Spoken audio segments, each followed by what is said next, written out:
Queridos, abra as Bíblias comigo. Cantares capítulo 5. Cantares capítulo de número Apocalipse. Glória a Deus. Cantares capítulo 5.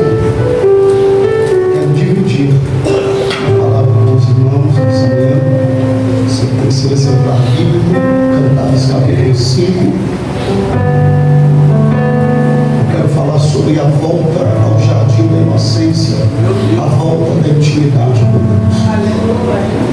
A gente já está falando do Espírito Santo, o Espírito Santo que atrai o seu povo mediante a pregação da palavra, a exposição da palavra. Cantares capítulo 5, você vai acompanhar. Está escrito assim, verso 1. Já vim para o meu jardim, irmã minha esposa, colhi a minha especiaria, comi o meu favo e o meu mel, bebi o meu vinho e o meu leite, comei amigos, bebi abundantemente, ó amados. Eu dormia, mas o meu coração velava. Diz a voz do meu amado que está batendo: abre-me, irmã minha, amiga minha, pomba minha, imaculada minha, porque a minha cabeça está cheia do orvalho, os meus cabelos das gotas da noite. Já despi as minhas vestes, diz a noiva, como as tornarei a vestir? Já lavei os meus pés, como tornarei a sujar? Você toma o seu assento. Aleluia, Jesus. Glória a Deus. Quando nós apontamos para o texto bíblico e nós falamos de Cantares de Salomão, nós estamos falando de um livro totalmente poético, mas também falamos de um livro totalmente histórico, jovens. Quando nós falamos de Cantares, nós estamos falando de 8 capítulos, 117 versículos, aproximadamente 50, 56 ou 60 versos. Amada toma posição de fala, ela toma regência no coro para salientar a Salomão, falar a Salomão, versos, poemas. Quando nós falamos da literalidade de Cantares, nós estamos falando de algo sólido, literal. Entretanto, nós estamos falando de um livro que fala excepcionalmente de um amor entre um homem e uma mulher. Há 4 personagens dentro de Cantares de Salomão. O primeiro personagem é o filho de Davi com Betseba. A segunda é a jovem de Sunem, a Sulamita. Os terceiros são os guardas, e os quartos, ou a quarta, que fazem parte desse grupo de Cantares, são as damas que vão acompanhar esse casamento. Só que a noiva, amada, a jovem de Sunem, a jovem do primeiro livro dos Reis, capítulo de número 1, a jovem que cuidou de Davi em sua velhice, ela vai ser uma jovem menosprezada dentro de Cantares. E ela vai expressar isso no capítulo de número 1. No capítulo de número 1 de Cantares, ele aponta para o que está acontecendo, para uma crise racial. A jovem de Sunem diz: eu sou como as cortinas de Salomão, capítulo 1, versículo de número 1 ao versículo de número 8.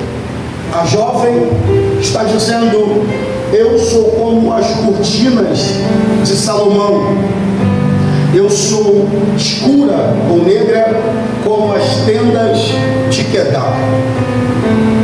Essa jovem está apontando não só para a sua pele, mas para o menosprezo que a sua família, e ela diz isso no capítulo de número 1, e ela diz que não pôde ficar com vinhas que a pertenceram, e ela diz: por causa da cor da minha pele, a minha família Deus, meus irmãos, não me deixaram ter posse nas minhas vinhas.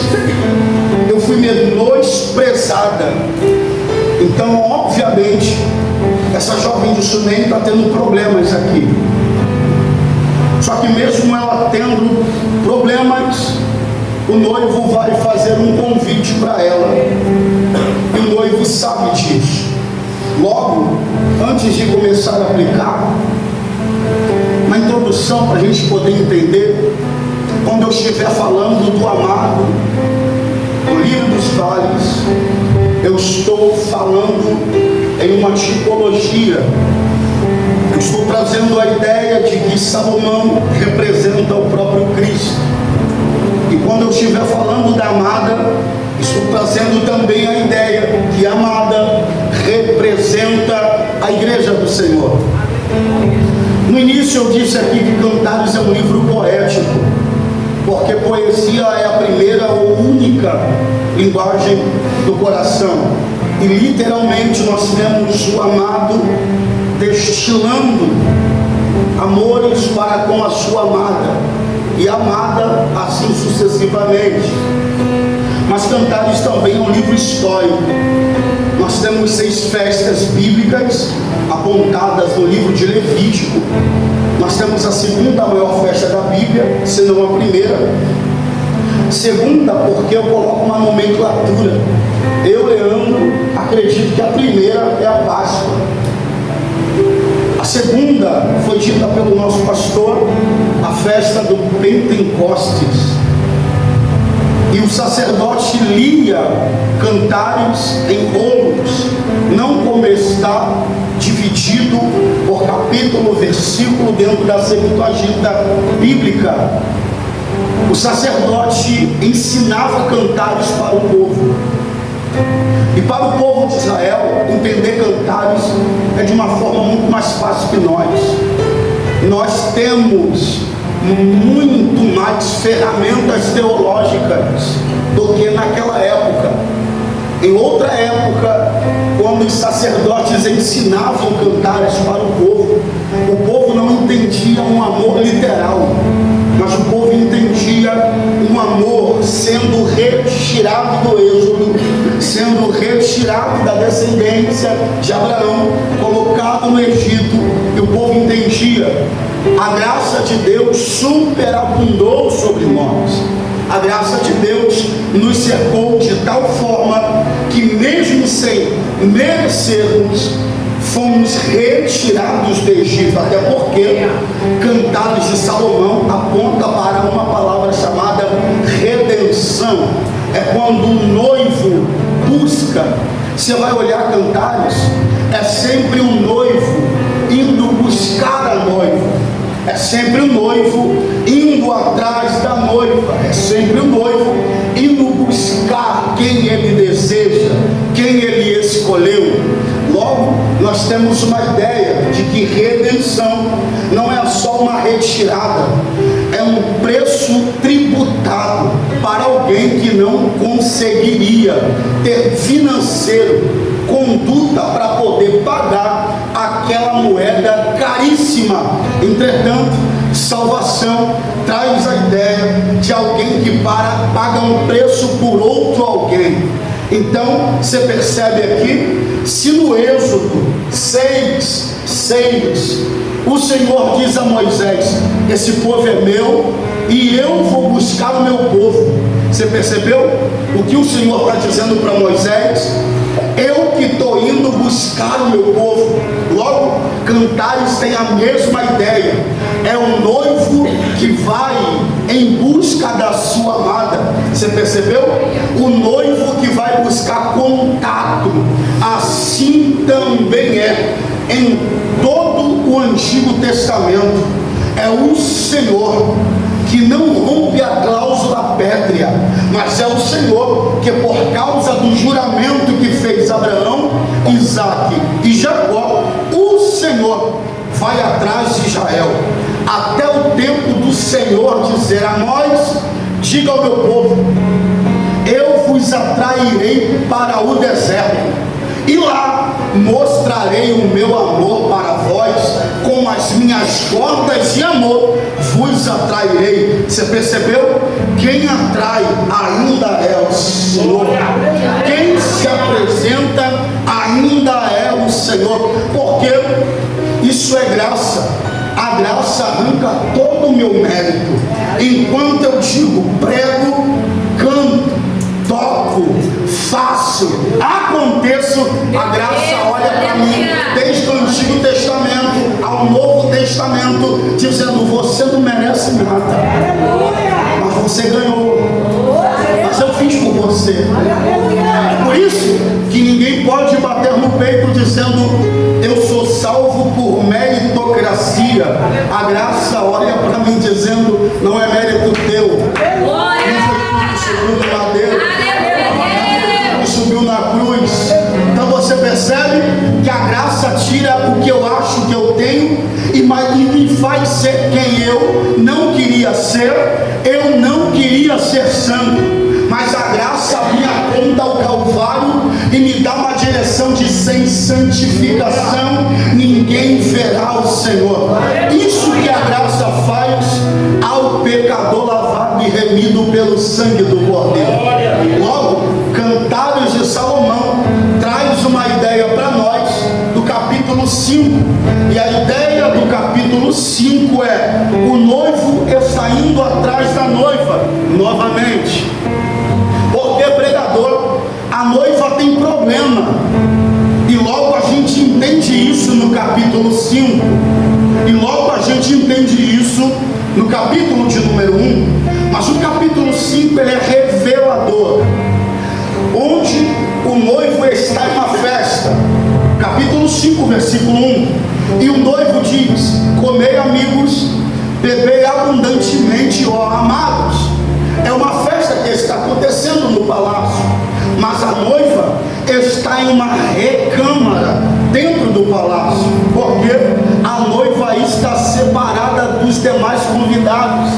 Por quê? Porque ela é escolhida principal, não da festa, mas do jardim. Ele diz aqui, ela é a escolhida principal, não da festa. A noiva não está na festa. O noivo é que está no banquete. Mas aquele banquete da noite é o banquete para convidados. É o banquete de honra, não é o banquete principal. O banquete principal está com o noivo. Aí o noivo salienta dizendo: meu amor, eu estou descendo para o jardim e tem comigo especiarias. Capítulo 5, versículo de número 1. Capítulo 5, versículo de 1. Parte A e parte B. Meu amor, eu tenho especiarias. Não, eu não tenho qualquer tipo de comida feita de qualquer maneira. Eu tenho vinho, eu tenho mel e eu tenho leite. Para que é isso, pregador? São os alimentos da noiva. Isso não é em qualquer banquete que vai se achar. O noivo está salientando, dizendo: meu amor, a comida principal está comigo. Se eu te achar aonde eu te coloquei, eu tenho algo para te entregar. Você conseguiu entender isso aqui? Se eu te encontrar no lugar de início, no lugar de intimidade, no ponto de contato, eu te entrego o que eu trouxe para você. Você está percebendo aqui que a noiva não está no jardim, mas as especiarias para entregar está na mão do noivo ainda. Você conseguiu entender isso aqui? Olha só, o noivo desce para o jardim e o noivo no jardim diz: meu amor. Por que ele está chamando? Porque piamente o noivo sabe: eu coloquei ela lá, ela vai estar lá. Jardim é o quê? Ponto de contato, lugar de intimidade, lugar de proximidade. Mas no lugar de proximidade é onde o noivo está chamando, ela não está. E se ela não está no lugar de intimidade, o que o noivo faz? Se desespera? Não, a voz da graça continua chamando ela no ponto de contato. Você percebeu? Porque você diz com a mente: eu não quero mais. Mas você percebeu que à noite essa mesma voz te chama pelo nome e diz: levanta para você poder orar. Você percebeu? Eu também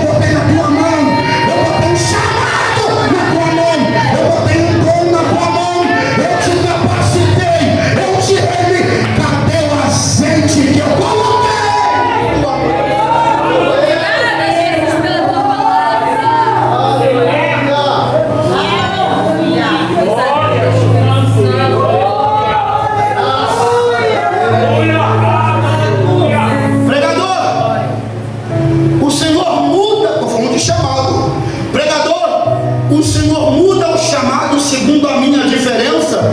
E disse Paulo aos romanos: pode o Senhor ser infiel por causa da infidelidade de Israel? E mesmo Paulo, que é uma pergunta retórica, ele mesmo responde dizendo: não. A voz da graça continua lá. Abraão mentiu, e a voz da graça está lá. Abraão mudou a rota, desceu para o Egito sem Deus mandar, e a voz da graça ainda está lá, o chamado. Isaac mentiu, Deus já mandou lhe dizer aquilo, capítulo 26, do 1 ao 10, e a voz da graça ainda está lá. Pregador, o que eu faço? Nada. Enquanto tinha um camarada que estava com as cartas na mão, no caminho de Damasco, se apresentou um nazareno para ele.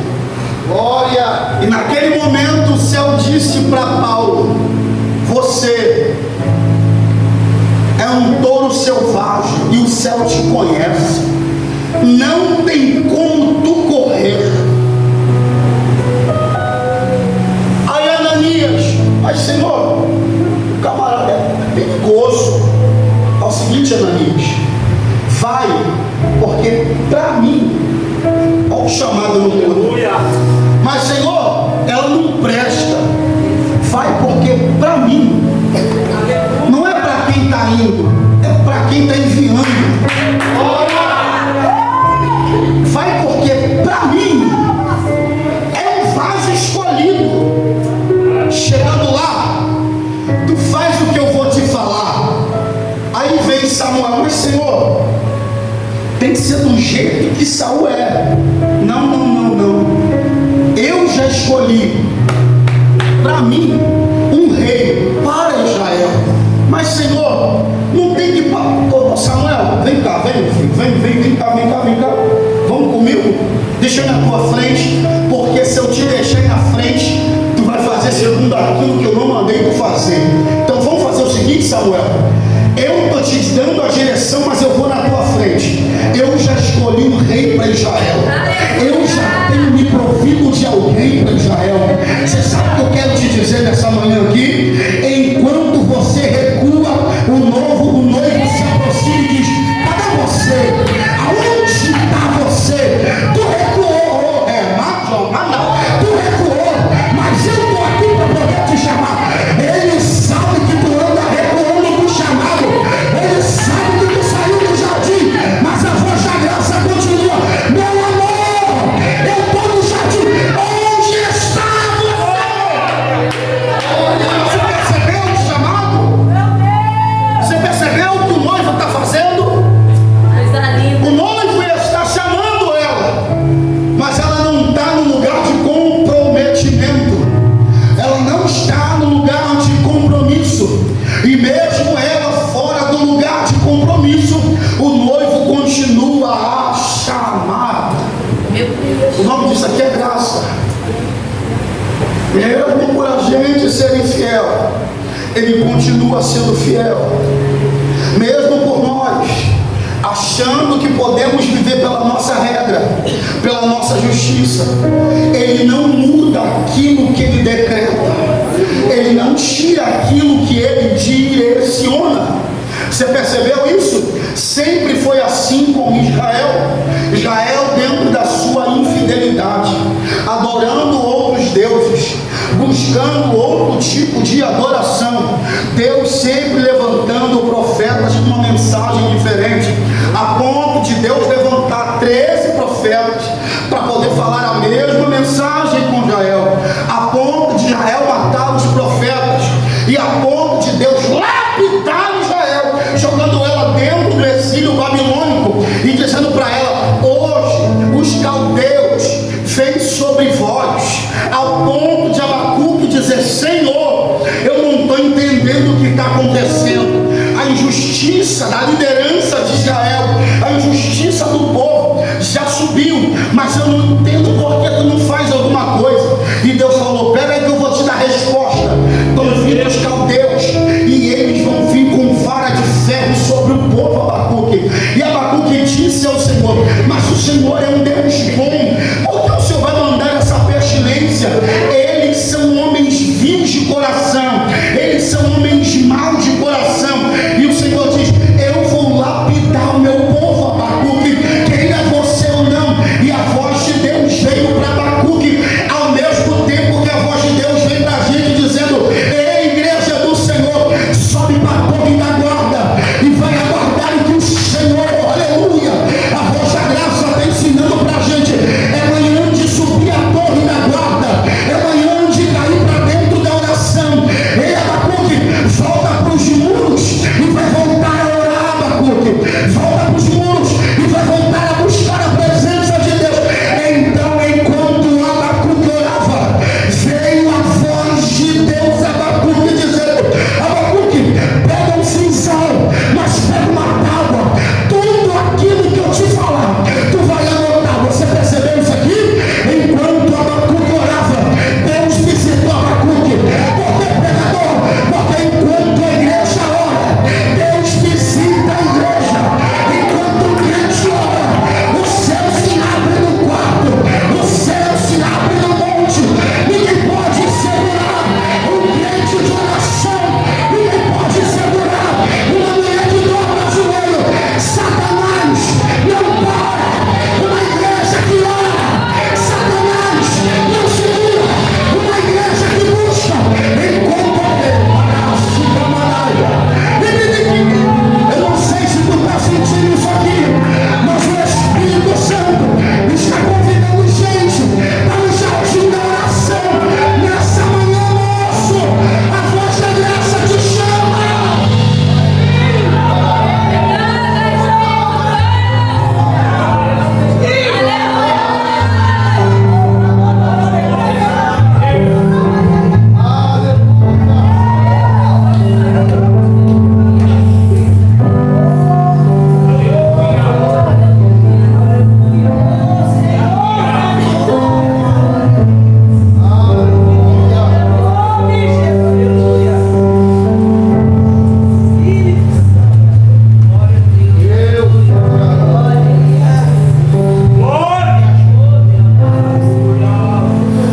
Estou pregando para a gente aqui nessa manhã que o diabo soprou dizendo: chega,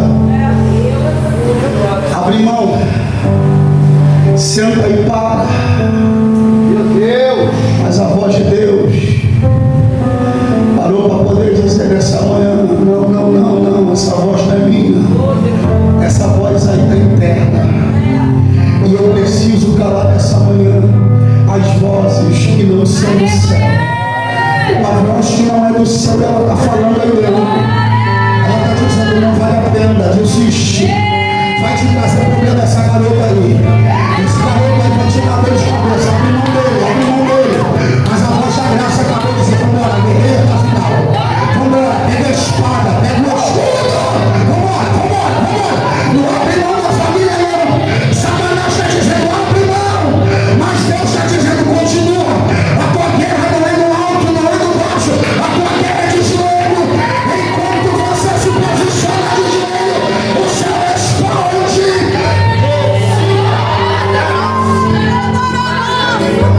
Deus está falando com alguém aqui nessa manhã. Vambora, noiva. Se posiciona no jardim, porque eu tenho especiarias. Deus está dizendo para a gente aqui: enquanto você se posiciona no jardim, eu tenho especiarias para te entregar. Tu não vai precisar depender de telefonema, tu não vai depender de homem para te colocar em devido lugar, porque a porta vai se abrir na medida que teu joelho se...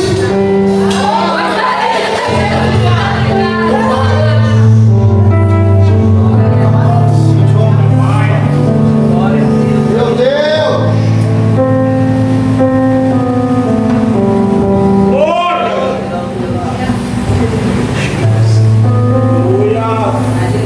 Espírito Santo da verdade, aleluia!